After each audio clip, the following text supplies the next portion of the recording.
हरियाणा के खेल निदेशक पंकज नयन से हमारे वरिष्ठ संवाददाता ने खास बातचीत की है। इस दौरान खेल निदेशक पंकज नयन ने खेलो इंडिया के बारे में जानकारी देते हुए बताया कि हरियाणा में खेलो इंडिया का आयोजन 4 जून से 13 जून तक होगा। हरियाणा में खेलो इंडिया का आयोजन जल्द होने जा रहा है, इसको लेकर क्या तैयारी है और इसके साथ साथ प्रदेश में खेल और खिलाड़ियों से जुड़े हुए तमाम मुद्दों पर बातचीत करने के लिए मेरे साथ हरियाणा के खेल निदेशक पंकज नयन मौजूद हैं। सर, खेलो इंडिया की तैयारियां अंतिम चरण में है। इस वक्त स्टेडियम में हमने देखा है कि पूरा जो है वो काम जोर शोर से जारी है, तो किस रूप में, कैसे, कब तक शुरू होंगे सर? खेलो इंडिया का जो लेटेस्ट हमारी तारीख आई है वो 4 जून से लेकर 13 जून तक है और उससे पहले हम इनकी लॉन्च सेरेमनी भी करेंगे जो मई के महीने में करेंगे। हमारी इंफ्रास्ट्रक्चर को लेकर सारी तैयारियां पूरी हो चुकी है और हमारी साई से भी अभी पिछले हफ्ते एक इम्पोर्टेंट मीटिंग हुई थी जिसमें बाकी मुद्दों पर भी काफ़ी डिटेल में बात हुई। सभी तैयारियां पूर्ण कर ली हैं और अगले हफ्ते आदरणीय चीफ सेक्रेटरी महोदय की अध्यक्षता में कमेटी जो बनी है खेलो इंडिया के लिए उसकी भी मीटिंग होने जा रही है, तो खेलों को हम सुचारू रूप से करवाएंगे। सर, ये जो आयोजन है इसमें कितने जो है वो राज्यों से खिलाड़ी जो है वो भाग लेने जा रहे हैं और क्या अभी तक की कोई सूची है, कितने जो है वो खिलाड़ी इसमें शामिल होंगे? सभी राज्यों से करीब 25 के करीब राज्य और जो केंद्र शासित प्रदेश हैं उनसे खिलाड़ी आएंगे और 8,500 के करीब खिलाड़ी और जो ऑफिशियल हैं इसमें पार्टिसिपेट करेंगे। एक दिन का जो हमारा 5th या 6th डे में पीक ट्रैफिक है वो 5,000 खिलाड़ी और ऑफिशियल्स के होने की संभावना है। सर, इसके साथ साथ खिलाड़ियों को लेकर तमाम जो फैसले आप ले रहे हैं उसमें एक ग्रेडेशन को आपने जो है वो खेल विभाग की वेबसाइट पर आंकड़ा अपलोड किया है जिसमें 900 के करीब खिलाड़ियों की सूची है। ये ग्रेडेशन का जो मामला है सर, ये किस तरह से इसको ऑनलाइन करने की जरूरत क्यों पड़ी, ऑनलाइन यानी अपलोड करने की जरूरत क्यों पड़ी पब्लिक के लिए? हरियाणा सरकार ने 1518 ग्रुप डी में खेल कोटे से वैकेंसी निकाली थी और जब इन खिलाड़ियों से ग्रेडेशन सर्टिफिकेट मांगा गया तो काफ़ी शिकायतें आई कि इनमें से कुछ खिलाड़ी फर्जी ग्रेडेशन सर्टिफिकेट बना रहे हैं। विभाग की एक कमेटी ने ऐसे तमाम सर्टिफिकेट्स के बारे में करीब 7-8 महीने पहले जांच की थी। उसके बाद जब इन खिलाड़ियों की एक वेटिंग लिस्ट आई उसमें भी इसी तरीके की शिकायतें आई। इस प्रोसेस को बिल्कुल ट्रांसपेरेंट करने के लिए हमने जितने भी खिलाड़ियों ने ग्रेडेशन सर्टिफिकेट ग्रुप डी की नौकरी के लिए बनवाए थे, ये सभी ग्रुप डी के नहीं है, जो ग्रुप डी की सरकार ने नौकरियां निकाली हैं उनके लिए ग्रेडेशन सर्टिफिकेट बनवाए थे, उनका डाटा ऑनलाइन कर दिया है। पहले वो 900 का था, उसमें कुछ और जिलों का मिला के करीब 1100-1200 खिलाड़ियों का ये डाटा है। और आम जनता से अपील की गई थी कि इसमें से आपके पास जो जो शिकायतें हैं वो बता दें। इसका बहुत पॉजिटिव परिणाम हमारे पास आया है। 300 से ज़्यादा शिकायतें आई हैं टोटल, जिनके बारे में ये कहा गया है कि ये हमें फर्जी प्रतीत होते हैं और उन लिस्ट को हम जल्दी ही विजिलेंस से या पुलिस से साझा करने जा रहे हैं और उनकी प्रॉपर जांच करके उनके खिलाफ अब हम कार्रवाई करेंगे। सर, ये जो आप बता रहे हैं कि 1100 के करीब जो है वो खिलाड़ियों की ग्रेडेशन की जानकारी अपलोड हुई है, इसमें जो ये 300 जो संदिग्ध नजर आ रहे हैं शिकायत के आधार पर, ये वो हैं जो ग्रुप डी में नौकरी हासिल कर चुके हैं? हाँ, ये वो कैंडिडेट है जिन्होंने ग्रुप डी की नौकरी के लिए हमसे सर्टिफिकेट बनवाया है।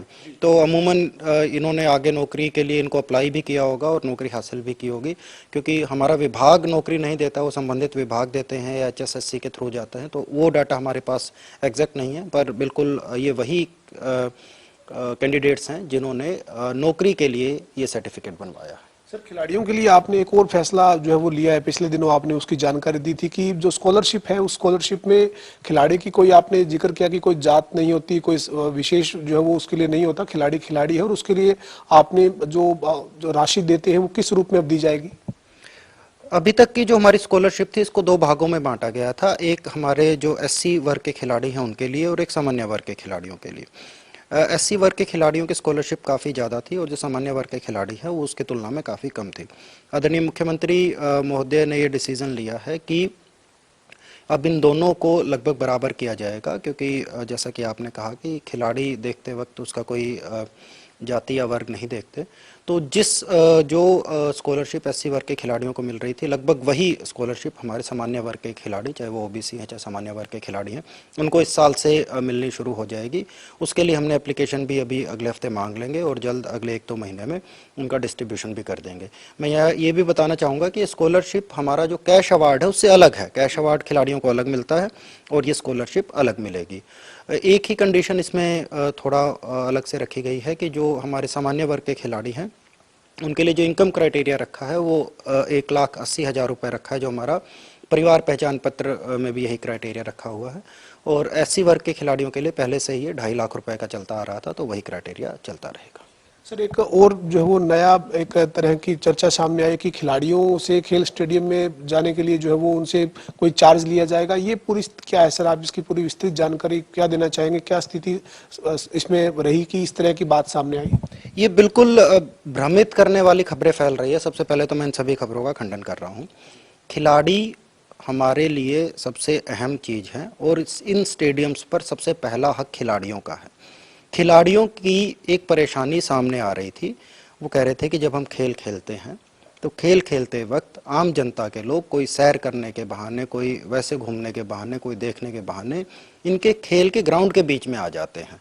आप देखिए कि कोई खिलाड़ी 100 मीटर की रेस लगा रहा है और वहाँ पर कोई चप्पल डालकर या कोई नंगे पाँव कोई दूसरी वहाँ पर अगर उसको मॉर्निंग वॉक के लिए यूज़ करता है तो खिलाड़ी उसके से टकराने का खतरा भी रहता था और उनकी जो प्रैक्टिस थी उसमें काफ़ी दिक्कतें सामने आ रही थी। तो उसके लिए सिस्टम एक कार्ड बनाने का था कि हम कार्ड से ही एंट्री करें और खिलाड़ियों को ही स्पेसिफिक प्ले फील्ड में एंट्री करने दें।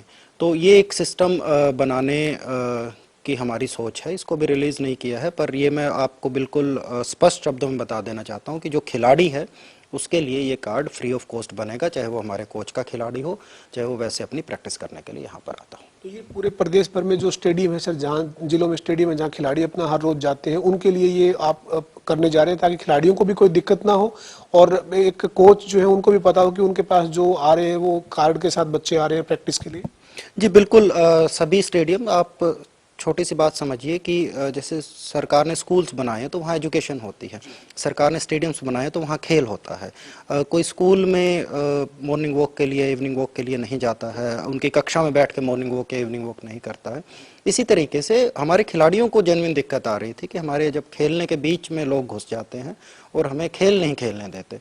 ये व्यवस्था सिर्फ इसलिए की गई है कि एक कार्ड बन जाए और सभी खिलाड़ी फ्री ऑफ कॉस्ट आके इस फैसिलिटी का इस्तेमाल करें और जो उनमें उनकी तकलीफ़ें हैं वो दूर हो। अगर कोई आदमी घूमना भी चाहता है या कुछ और करना चाहता है तो स्टेडियम का जो प्ले ऑफ फील्ड है उसमें ना आए, सड़कों पर घूम ले या बाहर घूम ले, पर खिलाड़ियों को तंग ना करें। अंतिम सवाल है सर, प्रदेश के खिलाड़ियों से क्या कहना चाहेंगे सर? तमाम जो चीज़ें खिलाड़ियों के लिए आप करने जा रहे हैं, लगातार सरकार जो है वो खेल और खिलाड़ियों को बढ़ावा देने के लिए तमाम जो है वो फैसले ले रही है, क्या आप अपील करना चाहेंगे? कोई कुछ आपका मैसेज हो सर? खिलाड़ी हरियाणा की शान है और हरियाणा का नाम अगर कंट्री में कहीं भी आता है तो हमारे खिलाड़ियों की वजह से नंबर 1 पर आता है। और जिस तरीके की सुविधाएं हम उनको दे रहे हैं, जिस तरीके की उनका ख्याल रख रहे हैं, उससे ज़्यादा ही खिलाड़ी हमारे लिए नाम आगे कमा रहे हैं। और मेरा अनुरोध सभी पेरेंट्स से है रादर कि जिस तरीके से आप बच्चों को पढ़ाते हैं उस तरीके से अपने बच्चों को कोई ना कोई एक खेल भी ज़रूर खिलाएं, क्योंकि खेल से ही बच्चे के अंदर डिसिप्लिन आता है, खेल से ही बच्चे के अंदर बहुत सारी अच्छी आदतें आती हैं। और खिलाड़ियों से मेरा ये अनुरोध है कि बाकी सभी चीज़ें में ध्यान ना लगाकर अपने खेल पर पूरा ध्यान केंद्रित करें ताकि आप प्रदेश के लिए, देश के लिए और ज़्यादा नाम कमा सकें। बहुत शुक्रिया से बातचीत करने के लिए। हमारे साथ हरियाणा के खेल निदेशक आईपीएस पंकज नैन मौजूद थे, जो ये कह रहे हैं कि प्रदेश सरकार और खेल विभाग खिलाड़ियों के लिए तमाम नीति बनाकर काम करे ताकि खिलाड़ी जो है वो देश प्रदेश का नाम जो वो रोशन कर सके। उसके साथ साथ जो खेलो इंडिया का आयोजन है वो जून 4 से लेकर 13 जून तक होने के लिए अभी तैयारियां जो वो की जा रही है और इसको लेकर जो ओपनिंग जो सेरेमनी है वो भी जो है वो मई के आखिरी सप्ताह में आयोजित करने की तैयारी है। वीडियो जर्नलिस्ट विजेंद्र सिंह के साथ पवन सिंह, जनता टीवी, चंडीगढ़। तो